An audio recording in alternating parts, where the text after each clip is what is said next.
Welcome to Sports Econ 101, the show where we discuss sports topics from a business perspective. I'm your host, Edward Brown, along with my co-host, Bruce McGowan, longtime sports radio personality. Do you like when I say long time? That makes me feel kind of, venerable and ancient. Venerable actually is a positive thing, though, isn't it? That's true. No, it doesn't. I mean, I'm feeling good in my dotage here, Getting your dotage. Yeah, I haven't heard that term. That's an old I term. was just thinking, well, we'll That's talk. for old people. We'll talk more about old people in a minute. Okay, all right.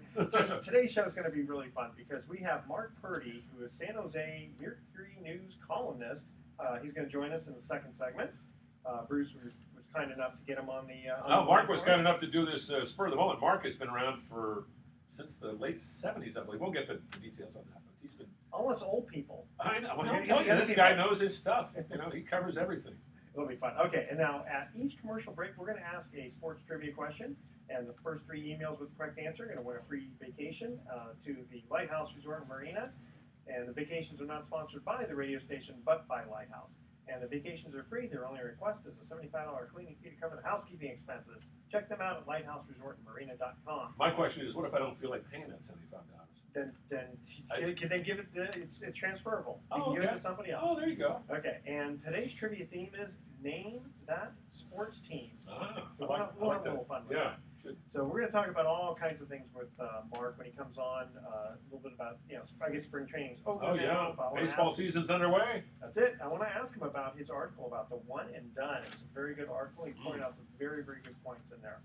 And this segment of Sports Econ 101 is sponsored by Pacific Private Money, providing mortgage investments that are currently yielding 8% or more, secured by real estate. In fact, the average loan to value is only about 52%. Wow. Very conservative Bay Area real estate. Check them out at pacificprivatemoney.com.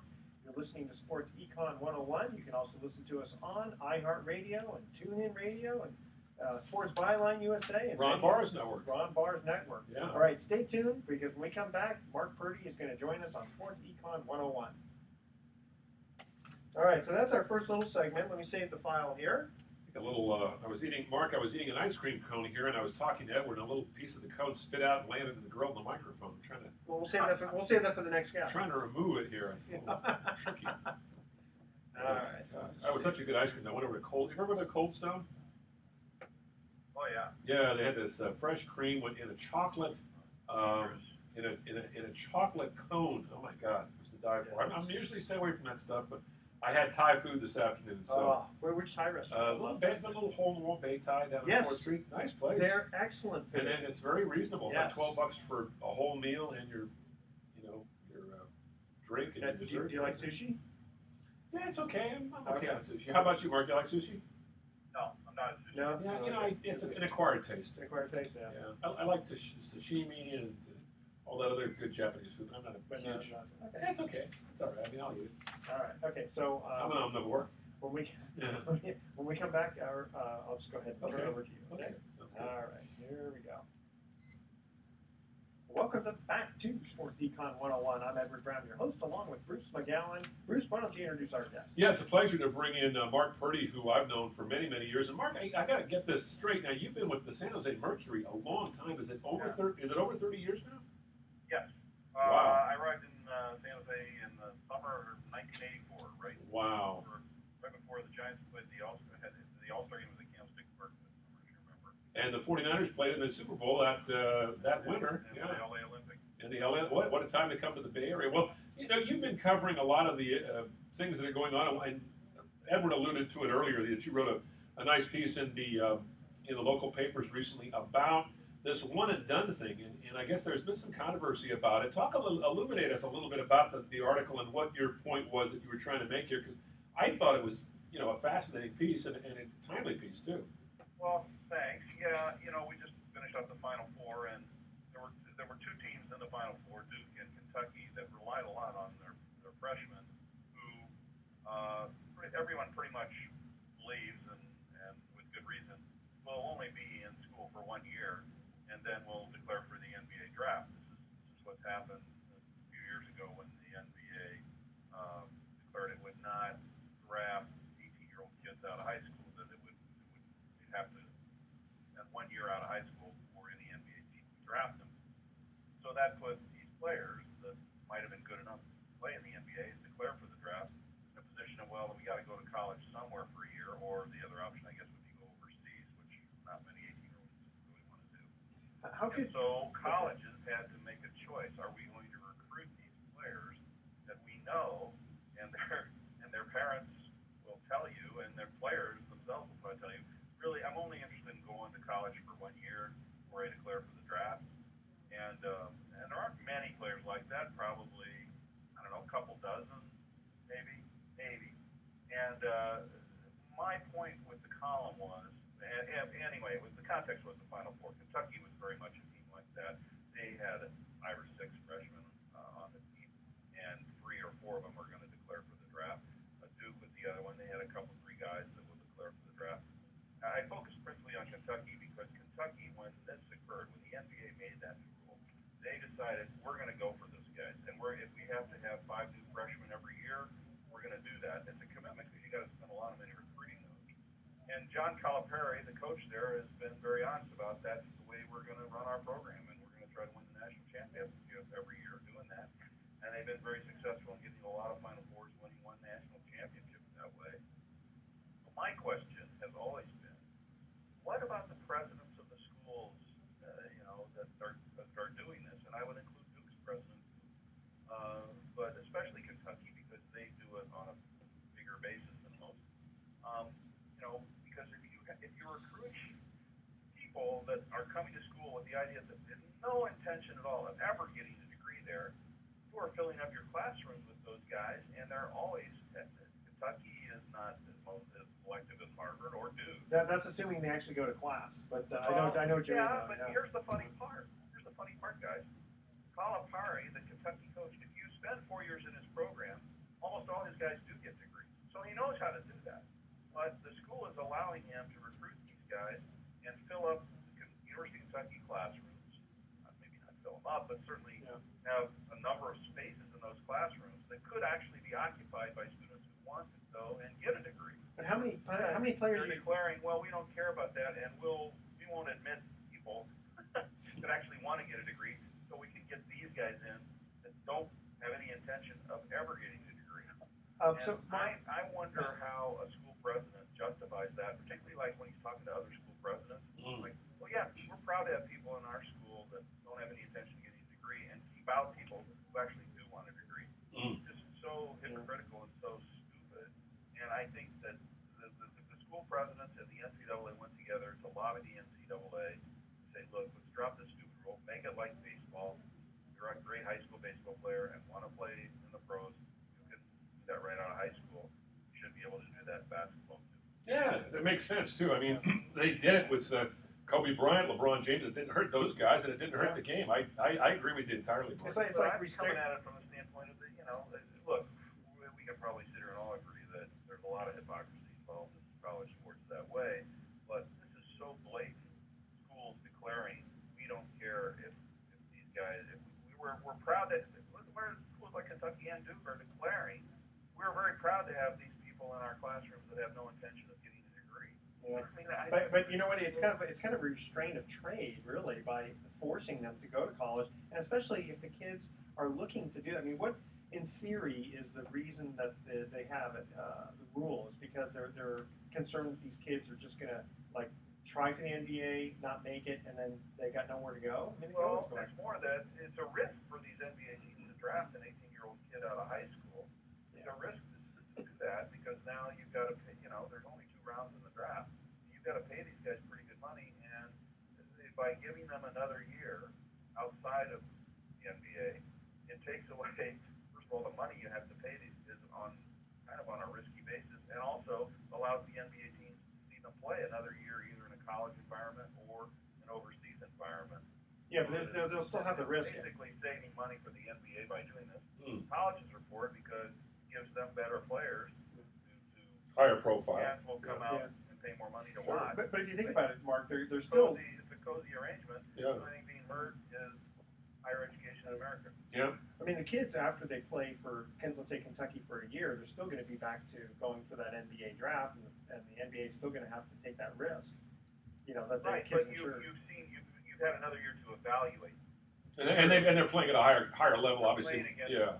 Guys that are better than Yeah. they played against in high school. Sure. And so the NBA, it's just a safety net for the NBA and their talent evaluators to let them do that and not have to take as much of a risk and possibly put money on that. And plus, it's it's a little different now than it was 15 years ago. They got the developmental league, but if you draft a kid and who's 18 and pay him a lot of money, you probably want him on your NBA roster if you're paying him that much money, not having him down in the developmental league.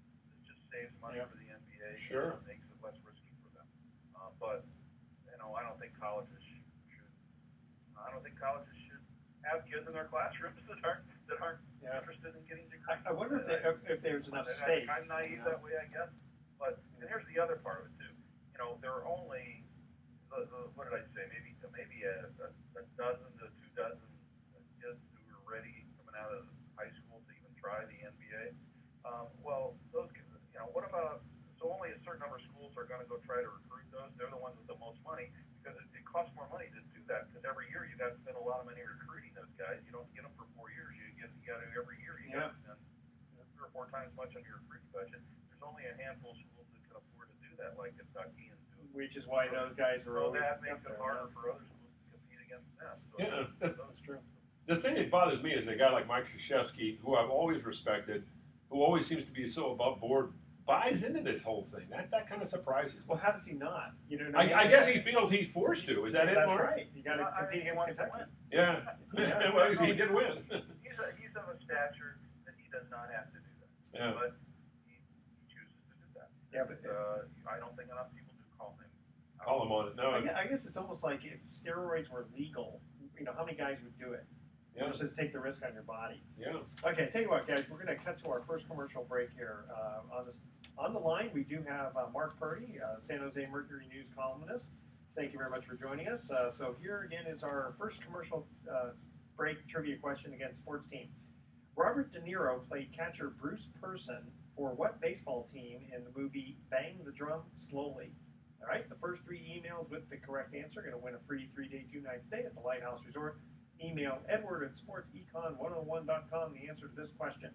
Robert De Niro played catcher Bruce Pearson for the baseball team in Bang the Drum Slowly. You ever see that movie? Great film. And I think it was Michael Moriarty was the pitcher, and he was the catcher. And he played kind of a slow learner, as I remember. Yeah. All right, so what was... Character, spoiler, he died. Yeah, that's right. He has cancer. Okay. Yeah. So what was the name of the team? All right, stay with us. Sports Econ 101. I'll be right back. Wasn't it called like something like the New York Bulls, Mark? I know they were a New York team. I'm trying to remember. Yeah, it was a fictional name. Yeah. Well, yeah, I remember that was Robert De Niro's first real breakthrough film. I remember seeing him for the first time. Yeah, I think he did something else at about the same time. No, that was after that. It was after that, but he did another thing with Scorsese where he played kind of a rough character, and I can't remember the name of it. But are you much of a movie freak, Mark? I would say freak, but yeah. You like the old movies? When I say old, anything prior to now, yeah. It's funny. Some old movies are terrible. Some are great. About Orson Welles. Oh, I've heard about that. Yeah, I love Orson Welles. I actually, it's an interesting story. I actually got to interview Orson Welles when I was like 25 years old. It was where the heck was it? It was in San Francisco. I came down here for some event, and he was there, and it was weird. It was just like just an opportunity to sit down with the guy. Well, because he was in one of my grandfather's film, I got in good with him. He was in a film called Wuthering Heights. Yeah, sure. Yeah, or no, what was it? Wuthering Heights? I think it was with Laurence Olivier and Joan Fontaine. Yeah. And I love the song by Pat Benatar. You ever heard the song? No. Oh, it's a great song. Okay. Wuthering Heights. Yes. Okay. Okay. All right. Here we go. Yeah, Vincent Gardenia played the manager. That's right. Oh yeah, Vincent Gardenia. As Gary Radich would say, good knowledge there. Good movie knowledge. Okay, here we go. Well, welcome back to Sports Econ 101. Again, I'm Edward Brown, along with Bruce McGowan. When we cut to the first commercial break, we asked this trivia question about name the sports team. Robert De Niro played catcher Bruce Pearson for the baseball team in Bang the Drum Slowly. What was the name of the team? Well, I know it was in New York because they played their games at Shea Stadium, and Michael Moriarty was his pitcher and his best friend. I think it was the Bulls. Does that sound right to you, Mark? the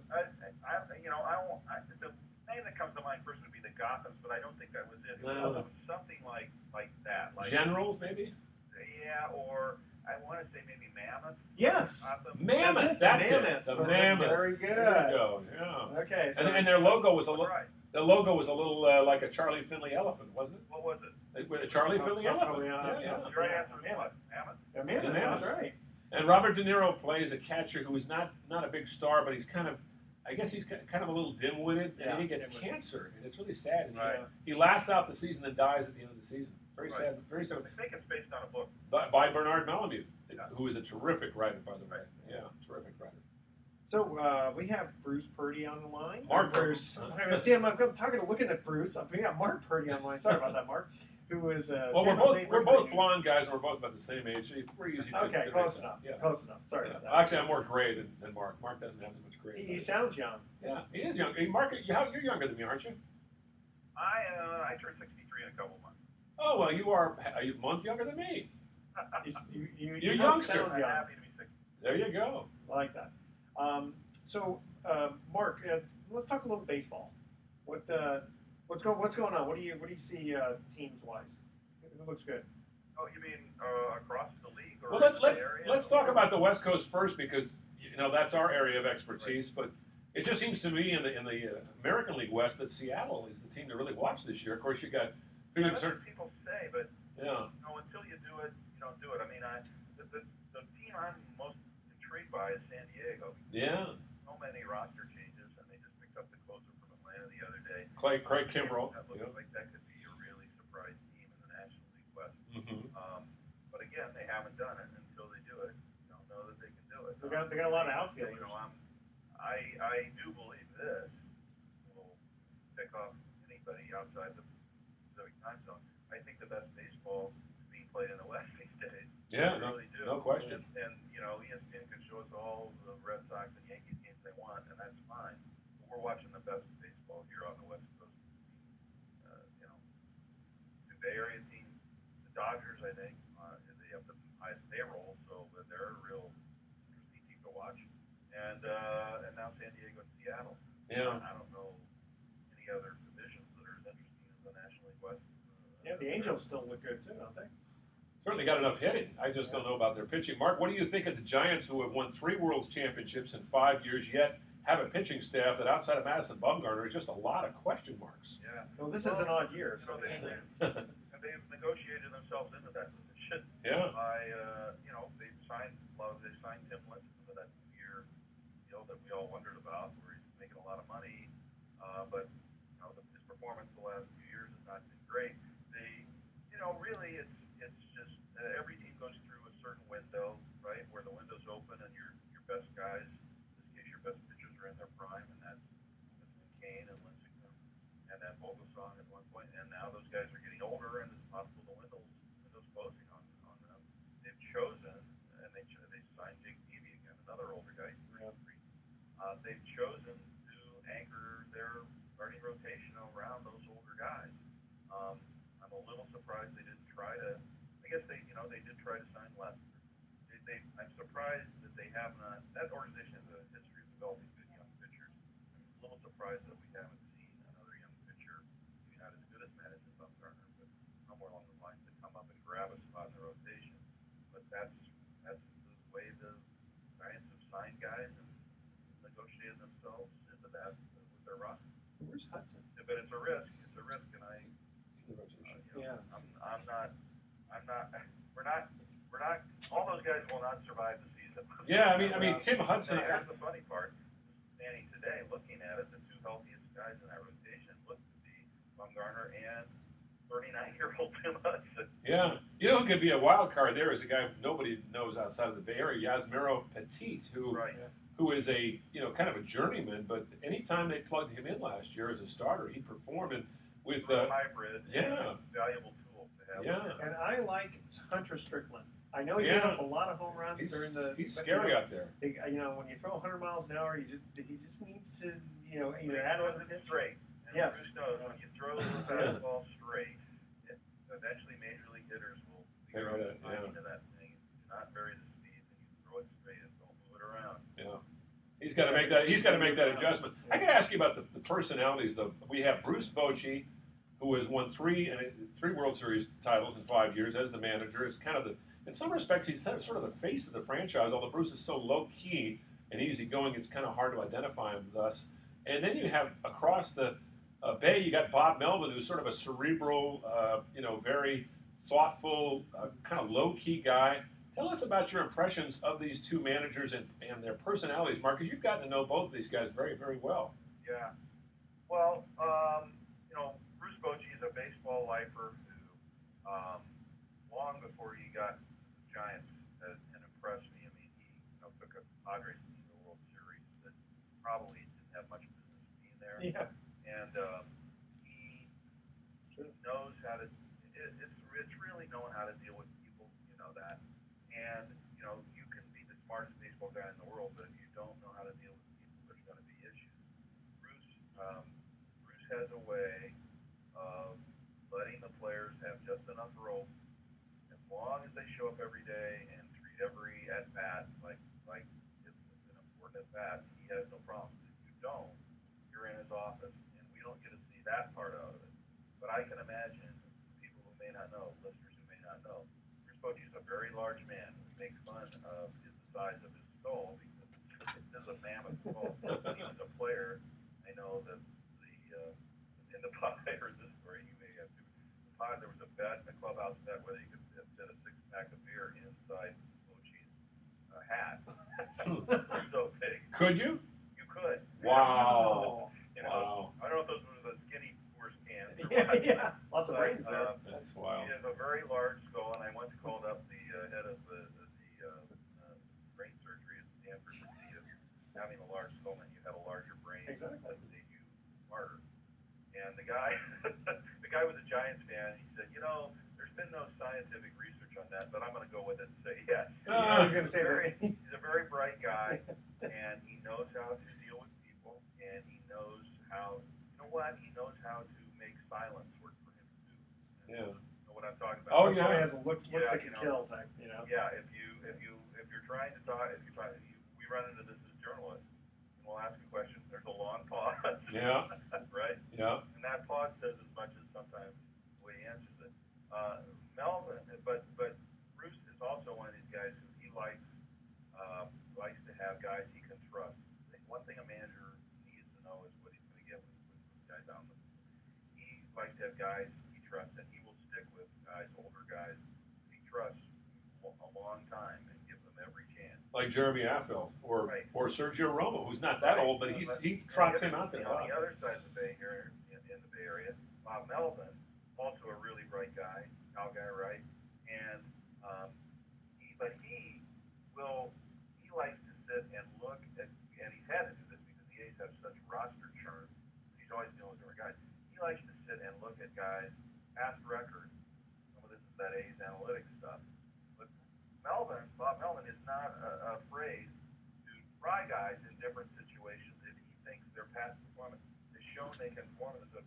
And he will juggle guys around and move guys in and out. You go, why is he doing that? And why is that lineup? He'll have different lineups every day. Some of it's talent, but also he likes that game he likes to play. And that makes him different than Bochy.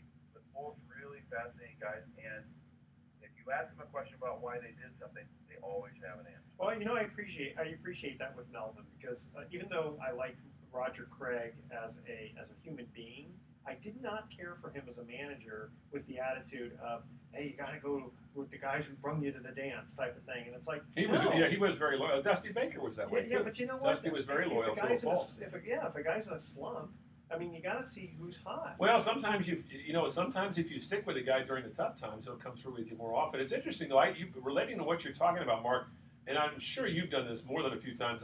I've done it a few times only because I covered the Giants so closely and got to know Brian Sabian, their general manager, pretty well, and just dealing with Bochy when he was with San Diego, is if you go in that office and after the writers clear out during the pregame or a postgame, I should say, and maybe Sabian comes down, you can sit there and just kind of be a fly on the wall, listen to him and Bobby Evans and Bruce just talking. They don't mind you sitting around, Right. and it's really interesting. It's like kind of being an omniscient observer, isn't it? Yeah, well, I'm really fortunate. Before I came here to the Bay Area, I worked in Cincinnati and fought, Dylan and Sparky Anderson, Oh, yeah. and then John McNamara. Wow. I learned a lot from those guys. Yeah. John McNamara was kind of a little bit of a prickly character too, wasn't he? Well, but if you got beneath that, Yeah. and if you asked really like questions that he could tell you've done your homework, then you could learn a lot from him. And I did. I mean, I would sit there and you got to stick with it. Hey, Mark, So stay. he did that, and then Sparky just taught me a lot. And in the old days, there were people around who really were in Cincinnati. Hey, Mark, stay with Spent a lot us. of time doing that. Stay with us, because I also want to hear about Sparky Anderson and the quick hook. That's what he was known for. Okay, we got to cut to our second commercial break. Trivia question: what high school basketball team did Gene Hackman play volatile coach Norman Dale for in Hoosiers?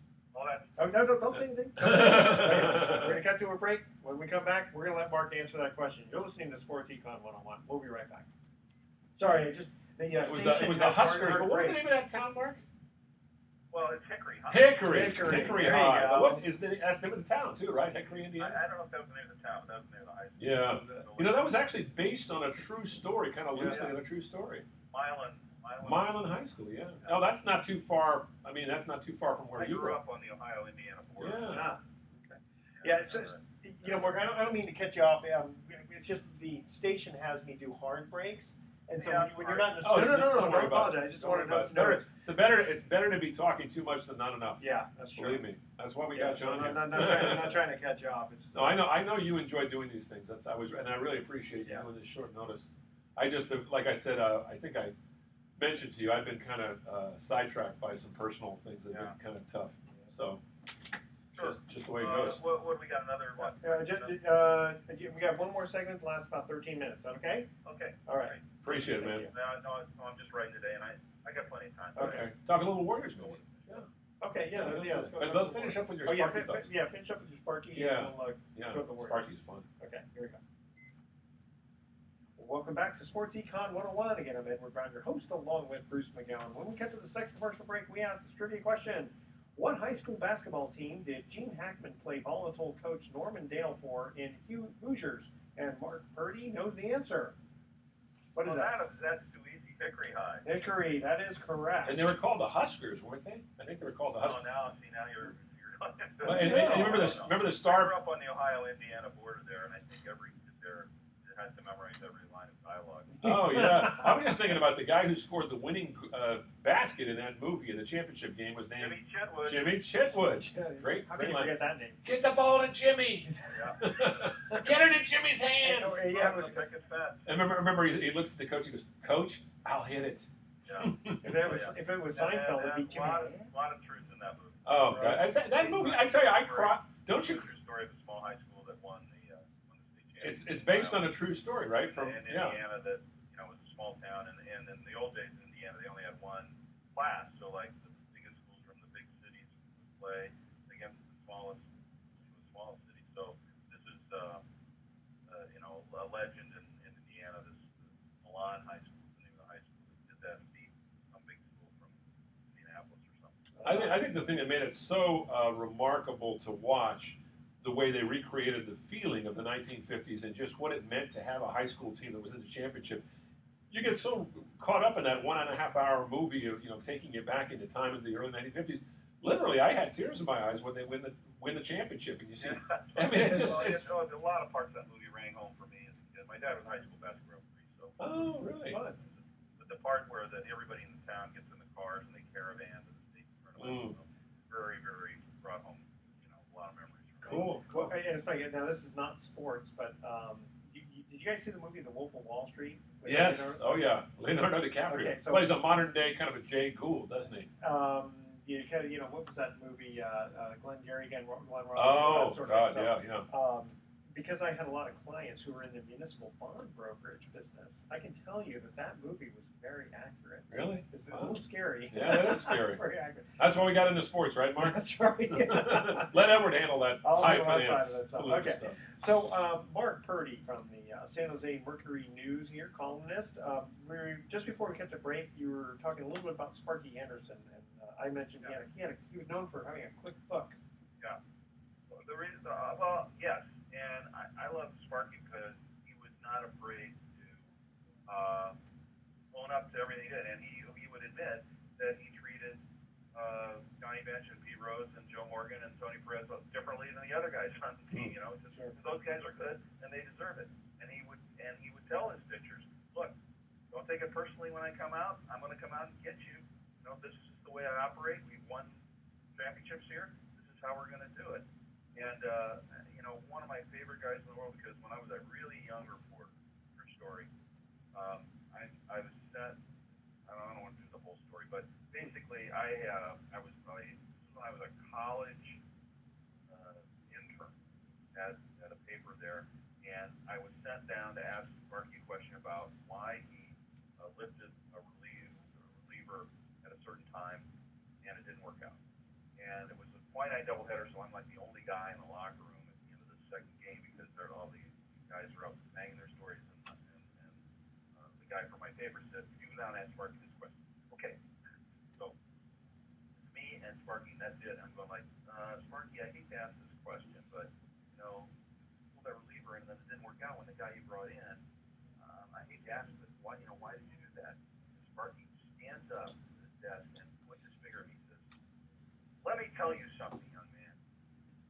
Do not ever apologize for asking a question like that. I know you're only a college intern, but that's a question that reporters have to ask, and you should never begin by apologizing for asking it. Now I'll answer your question." Wow, that's nice. That's nice to hear. And in that moment, I came to realize why this guy was a great manager. Right? Yeah, And of course, his answer was, if I would have known he was going to give up the home run, I wouldn't have put it in. Yeah, that's right. Well, the answer, as I recall, the answer was that he got that guy out. The guy I brought in had gotten the guy out before 3 straight times. Yeah. And this time he didn't. You know. So we went for percentages. You know, one guy who fascinated me of that era was Earl Weaver, and I only got to talk to him a couple times a year when the Orioles would come up. But I'll never forget this, Mark, going down into the Oriole clubhouse, and he's standing there with nothing but a towel around his waist. And bear in mind, he's a little guy. His hair's all askew because he's been in a shower, and and he's got this big hairy chest. He looks like a little fire hydrant. His eyes are all ablaze because he's telling a story,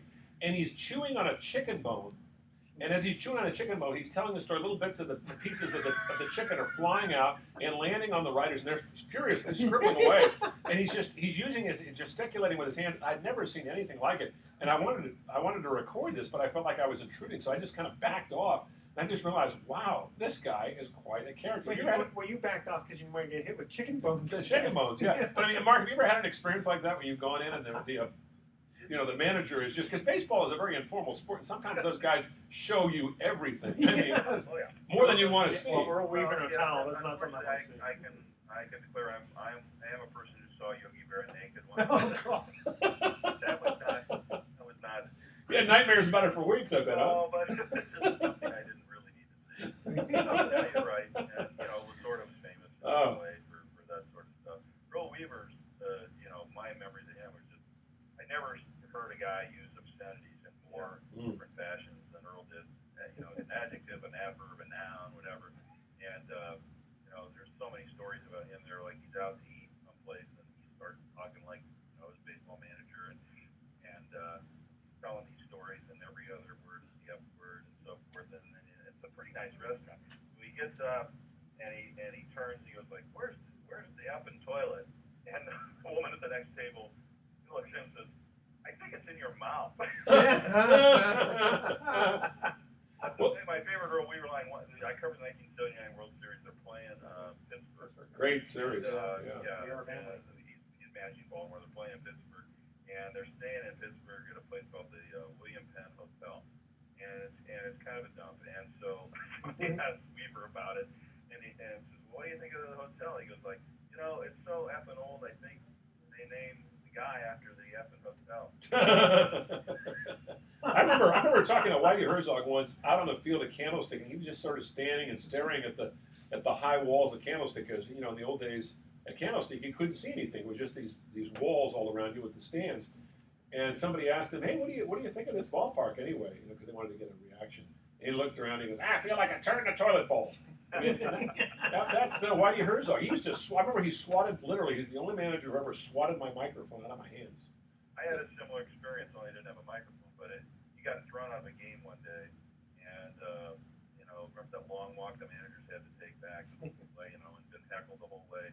And it just so happened I got into his office, that little visiting manager's office there, and I happened to get there a little late, so he'd already been asked about it twice or something. So Oh. Yeah, I know. So I asked him again, and he just comes up, stands up, and again, kind of like Sparky did, and says, "Get the F out of here! I already answered that question. I'm done," and spitting in my face, pretty much. Yeah. And we learned, right? Don't ever back down. That's right. I just said, "Okay, I'll ask you a different question, but I'm not leaving." Good for you. Good for you. We're all asking the same question in a different manner. Yeah. Another guy who was like that was Frank Robbins. I remember one time he got into a tiff with Monty Stickles, who was a big, burly former 49er tight end, and Monty kept asking the same question. Frank knew that Monty would get to the games late and not pay attention and then ask questions that just drove Frank to distraction. I literally thought the two of them were going to come to blows because they started throwing F-bombs at each other. And there was a little sports writer named Dick Draper. You remember Dick? Yeah. And he and I were the only other guys in there, and we both had our recorders on. The F-bombs are flying, and Frank is, "Get your, out of my office," and "My pleasure, blank you," and it was just on and on. And I thought, these were two rough guys. They had their shares of fight. I had never seen anything quite like that. Have you ever been in the middle of something like that? Me? Yeah, but, I guess after a while you just kind of shrug it off. Yeah. Frank was, Frank, and he was a guy, he had a crust. If you got below the crust, you could really learn stuff. Oh, yeah. Kind of like John McNamara a little bit, I guess. Mm-hmm. But in terms of an all-out, that sort of thing, I mean, one time Roger Craig kind of saved my life. Kenny Maldonado got mad at me, something I'd written, and he backed me across the room. I don't like taking a step backwards, but I didn't, I said, "Candy, your fist is worth a lot more than my face." Right? I don't think you want to punch me, but I'm, and he's pointing his finger at me, and I backed up and right to the door of the Roger Craig's office, and Roger opens it. "What's going on here?" And Roger actually stepped between us. And Wow. "You got a problem here? Sit down in my office and talk it out like men, but I'm not going to have any fights." Good for him. That's Roger Craig. Roger was the best. He was the best. And that's the fun part, I think, that a lot of the people who don't cover sports don't realize that it is a pain sometimes to have to ask these questions, but you get to know the personalities. And, yeah, you have your little tete-a-tetes with them, and, you may not always agree with them and vice versa, but there's a certain amount of respect. And over the years, as you mentioned, Tommy Lasorda, I always enjoy running into the guy. Even though he was profane and rude, he could be a fascinating storyteller, and he always was very friendly when, it was before a game. Well, I think those guys, I mean, we're all professionals, and we all try to, you got to earn their respect, but if you do, then you pay your dues. I wonder how many times these managers feel like big babysitters, though. Because a lot of times they're dealing with young players, and like someone who has to deal with a Bryce Harper, as an example, who seems like he might be a little bit of a loose cannon. I think Matt Williams probably handles him pretty well. And speaking of coaches that handle players well, how about the job that rookie coach Steve Kerr has done with the Golden State Warriors this year, Mark? I mean, this is a remarkable story. Outside of the Bay Area, you don't hear a lot about the Warriors, but they have the best record in baseball. They have the deepest bench. Basketball, yeah. Yeah, and I mean, right now, you'd have to say they're the favorite to win the whole thing. At the beginning of the season, we thought they were going to be good, but did you expect them to be this good? No. I thought they'd be good, but not this good. And the thing he's done, Steve Kerr's done, that's really, I guess, part that surprised me, he really has had buy-in from all those guys in the way he wants the game to be played, which is you pass the ball around until there's an open guy. Usually there's one guy on every team that it doesn't matter. If he gets the ball, he's going to shoot. It doesn't matter if he's double team, triple team, whatever, he's going to shoot. And I'm sure there are some guys on the Warriors, as a matter of fact, I asked Steve about this once, there are some guys on the Warriors who have tendencies that way, but he's talked them into, no, we run our offense and you only shoot if you have the shot, an open shot, unless it's the shot clock, the end of the shot clock. And it was interesting. been talking to Al Adels, who coached the Warriors last and only Championship. now here championship team, and he was saying kind of the same thing, that that's what's really impressed him the most, that he's got total buy-in from these guys, lack of selfishness, and that doesn't happen by accident. And Kerr's really got those guys buying into that.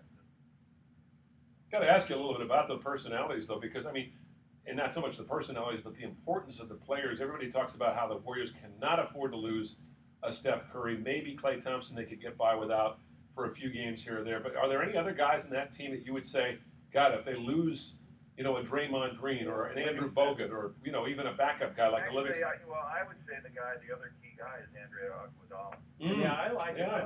Good point. The NBA, the real NBA contenders has somebody like him coming off the bench, play a lot of good minutes. good six man. It creates matchup problems and rotation problems for the other team. And I think he's the one guy other than Thompson and Murray that he cannot afford. Can't afford Hey, Mark, stay with us 2 seconds. We're just going to go to a quick commercial break here. Okay, Nick Nolte played rebellious football player Phil Elliott on what fictional pro football team in North Dallas 40? I know that one. Okay, you know that one too? All right. Mark probably knows know that. You know that. Okay, stay with us. You're listening to Sports Econ 101, and we will be right back with some closing comments. The Dallas Bulls. That's it. I just looked up on the internet. You're right. It was the Dallas Bulls. Bulls. High Huskers. Esquire High Huskers. Yeah. See, if I was on the Warriors, I think I'd be a little nervous, you know, because of all these passing around. If I get the ball, I'd go, Coach, am I open enough to take this shot? No, I don't think they. No, I think they.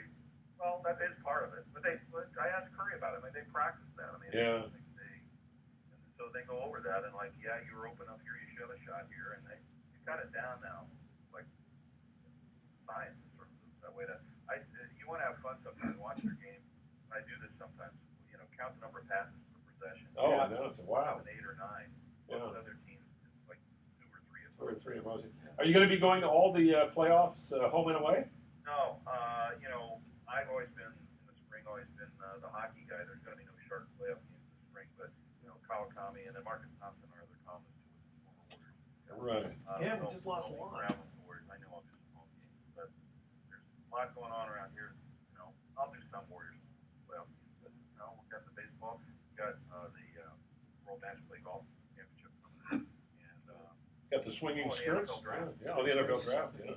so there's plenty to write about. And we just guys who do the Warriors. Sure. Tim did a good job on Lon Simmons. Yeah, we didn't even mention one. I'm sorry. I know. It's funny because I kept trying to get him on. Yeah. But every time he was sick, he'd be going to the doctor, and so. And you got to know him pretty well, didn't you, Mark?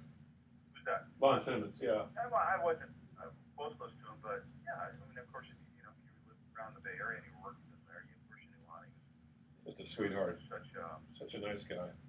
Great guy, and you know, he had a lot of tough times. He did. You know, both of his wives died of cancer. Right, and then he was involved. He lost a lot. Lost a lot of money. He and Bill King together. That's why he wanted to retire in the '90s, but he lost a bunch of money. In what? Real estate? Players like Red Leathercroft. There Yeah, was a whole bunch of them. who went to jail here for fraud. Yeah. That sold Hate them that stuff. equities that were fraudulent. Bill lost everything. I mean, literally everything. Really? Well, he was still working, so he was able to.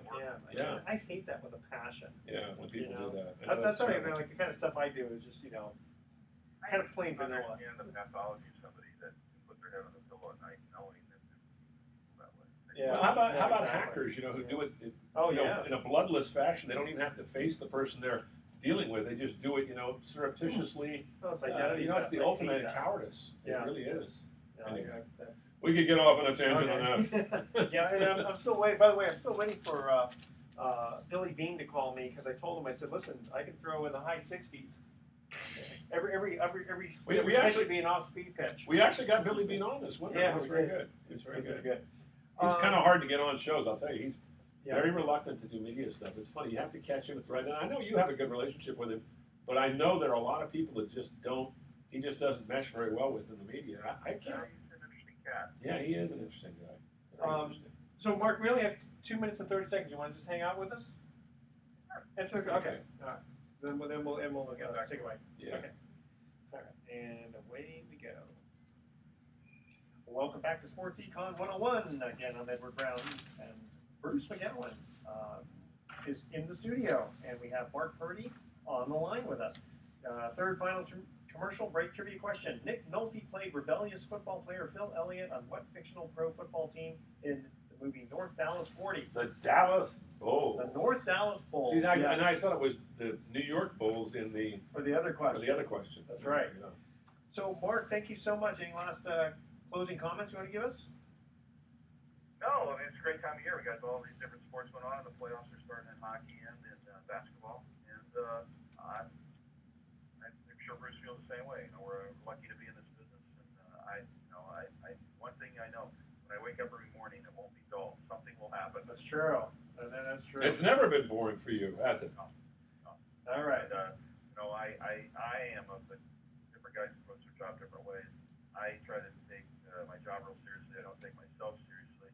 And I think most problems in sports result from people taking it way too seriously. Mm-hmm. Sure. You know what? It's hard not to with all the money involved with the players and the guys I've covered over the years that really excel the most. Guys who still had that in them, that they started playing the game for fun as a kid, and they still have that in them. Still have that in them somehow. Makes all the difference in the Mark, world. thank you so much for joining us. We're going to cut to our thoughts for the day here. It's lack of faith that makes people afraid of meeting challenges, and I believed in myself. Muhammad Ali said that. Okay. And I think it's the mark of a great player to be confident in a tough situation. John McEnroe said that one. I thought that was pretty good. Sounds like John Mack. It does. You cannot be serious. He said that? Yeah, he actually said that. Okay, tune in next week to Sports Econ 101. We're going to be discussing sports topics from a business perspective, giving away more free vacations for answering sports trivia questions, which next time I think we'll ask a little bit harder questions because you guys answer these a little bit too quickly. All right, thanks for listening. On behalf of our team, I'm your host, Edward Brown. We'll see you next week. So long. Good night, America. Yeah, that's right. Right. Hey, thanks. Okay, thank you so much, Mark. Really appreciate it. Mark, see you at a game